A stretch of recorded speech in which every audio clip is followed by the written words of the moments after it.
People, let me keep it real. If you're looking at a capture card right now and it's not this thing right here, you forget it. Just forget it. You're done out. You're finished. You're washed.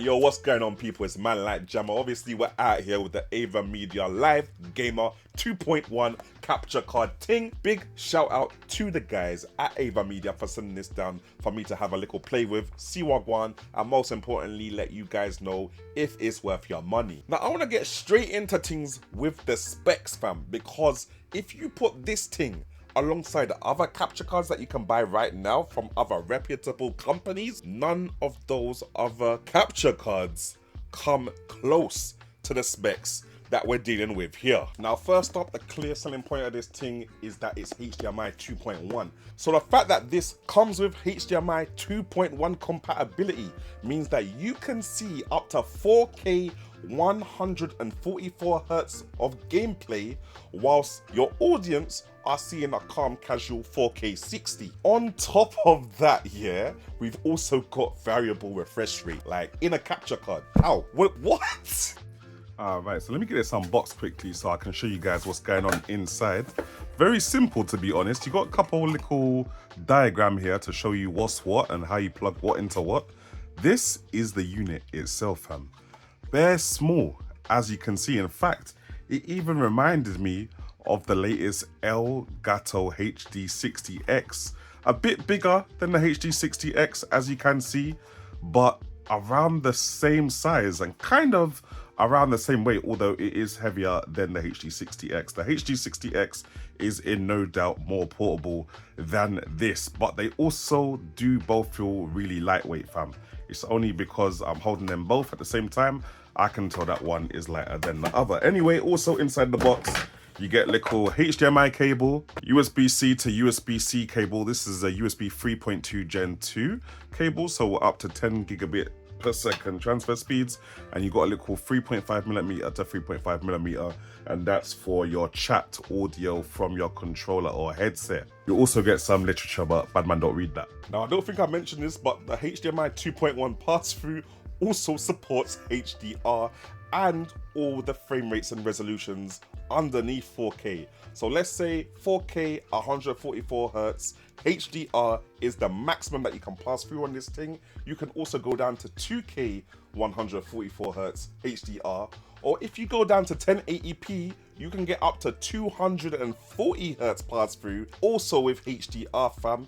Same for capturing. You can capture a maximum of 4K 60, but you can also go down to 2K 60 and again go down to 1080p 60, so your stream can get any kind of resolution and frame rate that your bandwidth can handle. Alright, now let's start off with a little bit of a simple one, yeah? A little bit of Nintendo Switch, Zelda Tears of the Kingdom. We are at 4K 60, but obviously the Nintendo Switch only goes up to 1080p 60, and furthermore to that, if you want to get really technical, Legend of Zelda Tears of the Kingdom only goes up to 30 frames per second maximum, yeah? Absolute maximum. So you're seeing about 1080p 30, even though this video is on a 4K 60 timeline. And I'm not gonna lie, it don't look too bad. I'm actually playing directly through the OBS preview because the latency is so good, I can actually play the game like this. I don't need a second monitor to play on. Man will just play the thing like this, innit? And it looks kind of wavy. But let's go to a more faster paced game, like let's say for example Mario Kart, which is actually at 1080p 60 frames per second. Alright, now we're on that Mario Kart at 1080p 60 frames per second. Still not really stressing out the capture card at all, fam. Like, it just looks lush. Man's watching it directly through OBS on the preview. Man doesn't need a second screen for this, and that's just weird, fam. I've just not seen it like that before. Oh damn, yeah, this level's looking mad. Alright, so now we've got the PS5 rolled up. We're going to do 2K resolution first of all. I'm just going to show you guys that we are at 2K. You can see the 1440p there, 2560. We're at 60 Hz still. And if I just go back now, we're going to go back into Wolfenstein, the Old Blood. And there's a monster around the corner, I believe, at this checkpoint here. So I've got to power him down. 2K doesn't look too bad. And in fact, I think it looks much better than 1080p, but only slightly worse than 4K, fam. So if you're actually going to be streaming, then 2K is a good option for those of you that don't have fast enough internet, but you still want to give your viewers the best resolution that they can possibly get, and you know, more than 1080p essentially. It doesn't look too bad. I don't know, let me know what you guys think.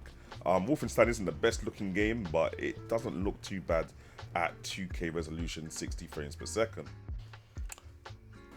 Alright, so we're still at 2K, but we're doing Uncharted 4 at this time. It's looking good. It's looking good, I can't lie. I'm just trying to get some headshots on these guys. I'm still doing it through the preview.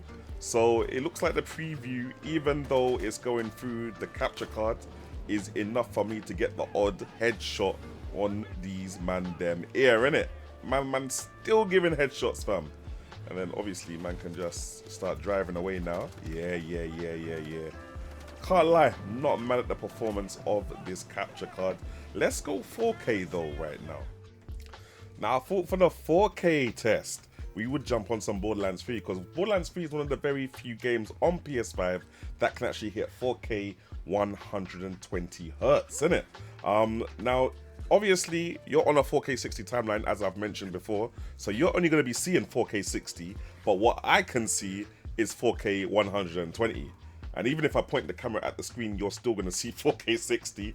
But yeah, nah, for me, it looks hella smooth. I never even knew they had high frame rate Borderlands, but I guess it kind of makes sense, because things do get hectic pretty quickly in this game, and in most Borderlands games really.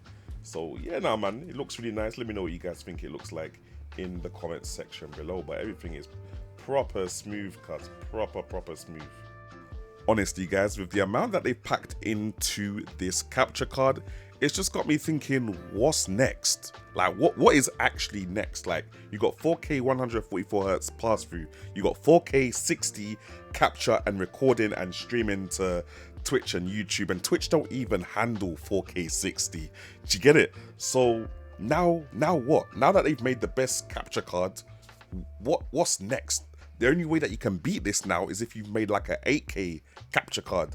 And more time, no one has an 8K TV, nor are there consoles apart from PCs that can really get to that 8K gameplay, especially at 60 Hertz. So right now, this is the best. Like, other companies can come and obviously make the same thing as this, but this is here right now, cuz. Unless other companies are going to come and make the same specs capture card and make it cheaper or like half the price of this, because I think this thing is near £300, okay, then we're moving somewhere.